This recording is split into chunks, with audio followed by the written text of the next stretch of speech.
RTC బిల్లును ఆమోదించకుండా pending లో పెట్టిన గవర్నర్ తమిళిసై కార్మికుల మనోభావాలను దెబ్బతీస్తుందని తెలంగాణ మజ్దూర్ యూనియన్ రీజనల్ కార్యదర్శి డబ్ల్యూకే బసప్ప ఆరోపించారు.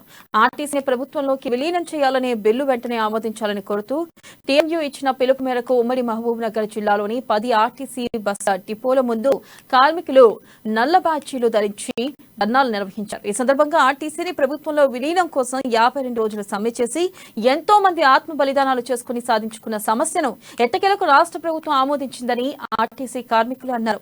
ఇక అందుకు సంబంధించిన బిల్లు ఆమోదానికి గవర్నర్ దగ్గరకు పంపిస్తే ఆమోదించకుండా తొక్కిపెట్టడం సమంజసం కాదని ఆర్టీసీ కార్మికులు ఆవేదన వ్యక్తం చేశారు.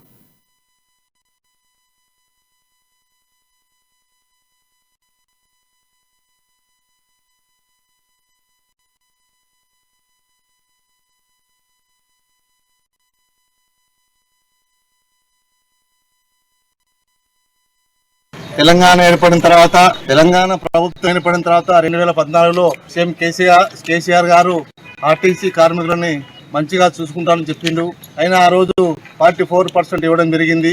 అయిన తర్వాత 2017, 2021 పే స్కేల్ రావాలి, అవి అట్లే నాంచుడు దూరంలో పెట్టడం జరిగింది.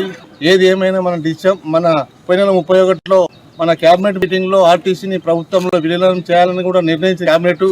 అయినా దానికి మొన్న 2 తారీఖున అసెంబ్లీలో కూడా బిల్లు పాస్ చేసి పంపితే మన గవర్నర్ గారు ఇది ఆర్థిక పరమైన అంశము, ఇది తొందరలో కాదని చెప్పి ఆమె అడ్డుకాలు వేసిందని వినికిడి వస్తుంది. ఏది ఏమైనా అప్పటికీ ఆర్టీసీ కార్మికుల జీతాలు చాలా తక్కువ జీతాలతో తెలంగాణ ప్రభుత్వం ఏర్పడిన తర్వాత 2014లో సీఎం కేసీఆర్ గారు ఆర్టీసీ కార్మికులని మంచిగా చూసుకుంటామని చెప్పిండు. అయినా ఆ రోజు 44% ఇవ్వడం జరిగింది. అయిన తర్వాత 2017, 2021 పే స్కేల్ రావాలి, అవి అట్లే నాంచుడు దూరంలో పెట్టడం జరిగింది. ఏది ఏమైనా మన పోయిన 31లో మన క్యాబినెట్ మీటింగ్ లో ఆర్టీసీని ప్రభుత్వంలో విలీనం చేయాలని కూడా నిర్ణయించిన క్యాబినెట్. అయినా దానికి మొన్న 2 తారీఖున అసెంబ్లీలో కూడా బిల్లు పాస్ చేసి పంపితే మన గవర్నర్ గారు ఇది ఆర్థిక పరమైన అంశము, ఇది తొందరలో కాదని చెప్పి ఆమె అడ్డుకాలు వేసిందని వినికిడి వస్తుంది. ఏది ఏమైనా అప్పటికి ఆర్టీసీ కార్మికుల